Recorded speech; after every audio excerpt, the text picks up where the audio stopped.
Ndabasuhuje kandi mbahaye ikaze ku Mateka TV, mbashimira ko mwamaze gukora subscribe, mbasaba ko n'utarayikora yayikora, ibitekerezo byanyu nabyo birakenewe mugatanga comment.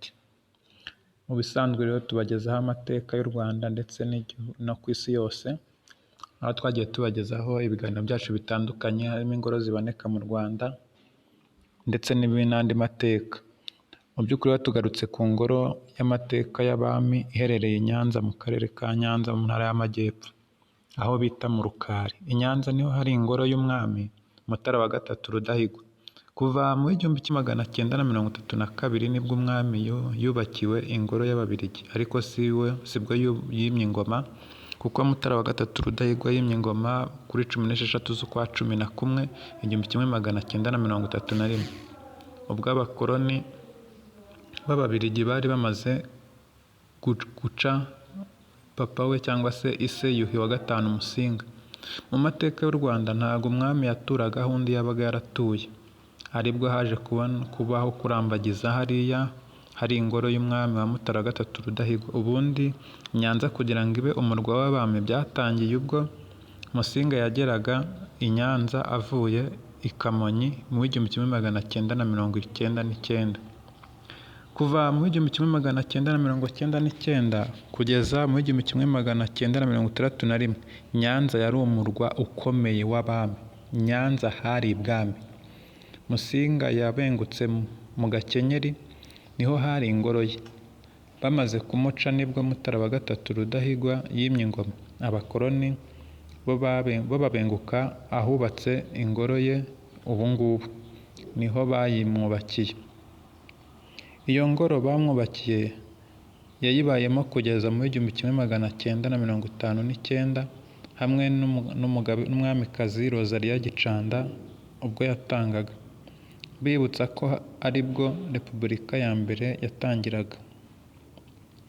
Mu Rukari hatatse ubwiza bw'ibikoresho gakondo. Urebye inzu, urugo, ibikoresho bya kera bihari byose biteye amabengeza. Si ibyo gusa kuko hari ibitaramo bajya bakora, bagatarama, bakenga inzoga gakondo, bagatumira abantu, bakambara kinyarwanda. Hari itorero risusurutsa abantu mu mbyino gakondo. Hari inka zikamwa, bivuze ngo hari amata. Wari uzi ko bakwigisha gukama wabasuye? Ni byiza.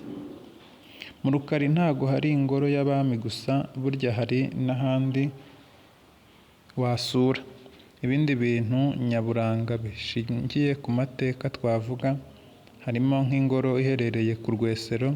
Iyo ngoro yakomotse ubwo Rudahigwa yajyaga mu Bubiligi. Agezeyo arebye ingoro y'umwami w'Ububiligi ahita abona ko bamwubakiye ingoro idahwanye n'umwami w'u Rwanda. Hari ikindi kintu gihari, hari Kiliziya Gatolika nayo yubatswe mu 1935, ni naho Mutara wa gatatu Rudahigwa yeguriwe Kristo umwami mu 1946. Ikindi kintu gihari, hari inzuzi, icyuzi kigaragaza uburyo umwami Rudahigwa yarebaga kure kubera inzara yabayeho ya Ruzagayura. Dutegure, arareba aravuga ati reka dutegure tubibe amafi, tujye tuvomera imyaka, ntihazongere kuba amapfa ngo abantu babure ibyo kurya.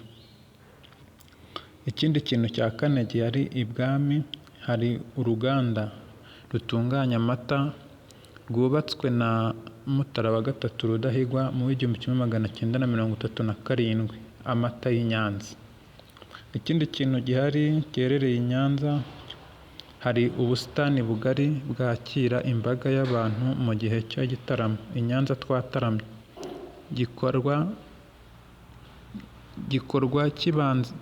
Gikorwa kibanziriza umuganura, ni naho hamurikirwa inyambo. Ikindi kintu cya gatandatu gihari nyaburanga giherereye ibwami hari umunyinya. Ni igiti gakondo cyakundaga kuba ku ngo nyinshi zo mu Rwanda. Reka turebe iyo ugiye kwinjira mu ngoro uko biba bimeze.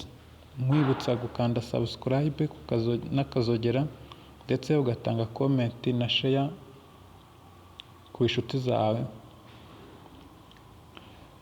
Mu by'ukuri reka turebere hamwe ingoro. Iyo ugiye kwinjira mu ngoro ni ibiki biba bihari biharangwa. Uhera ku marembo ariho bita ku Karubanda, niho umwami yaremeraga inama akahakirira abantu, ariko bitavuze ko batinjiraga mu ngoro. Hari amarembo, ku marembo habaga hateye ibiti bibiri. Kimwe ni umuvumu, cyabafashaga kuzahita bubaka urugo mu gihe rwasenyukaga kuko kiraramba.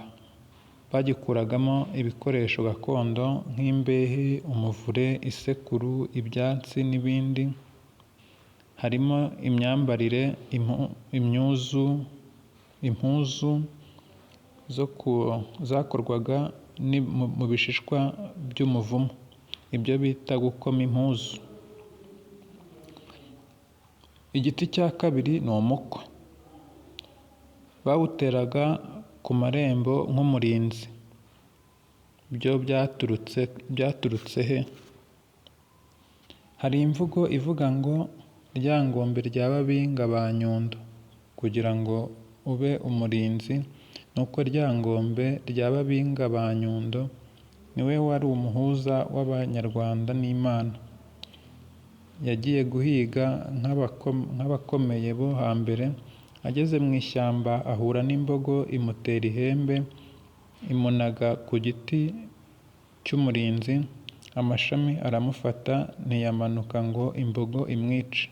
Abandi bahigi bari bamuherekeje baramwururutsa, bahita bacyita umurinzi. Ukinjira mu rugo uhasanga imbuga ngari, ariho babyukirizaga inyambo cyangwa bakahakoresha mu bitaramo basusurutsa umwami n'umuryango we. Inzu yabaga yubakishijwe ibyatsi n'ishinge. Hari hasi ku mpande z'inzu cyangwa ibibero byayo habagaho ibyatsi biboneka mu gishanga bita uruguhu, naho hejuru igasakazwa inshinge. Inzu kandi yagiraga agasongero, ariko by'akarusho iyo umwami yagiraga utundi dusongero tubiri ku muryango bitaga amashyoro. Amashyoro niyo yatandukanyaga ingoro y'umwami n'inzu za rubanda. Imbere y'umuryango habaga igitabo. Hakoreshwaga ibumba, amabara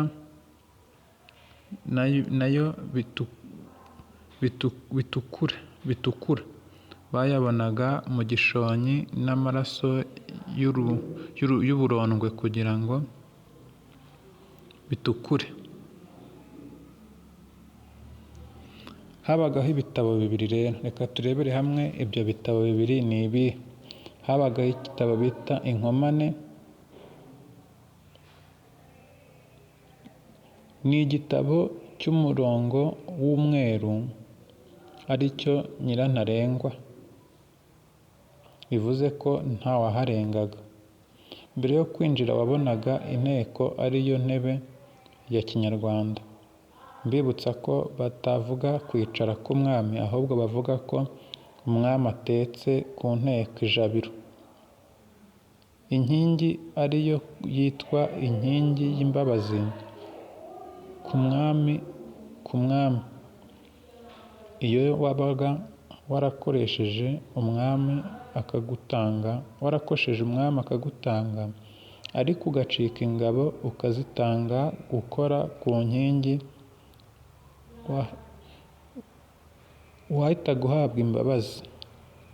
Ariko naho ari naho havuye imvugo ivuga ngo umwami ntiyica hica rubanda.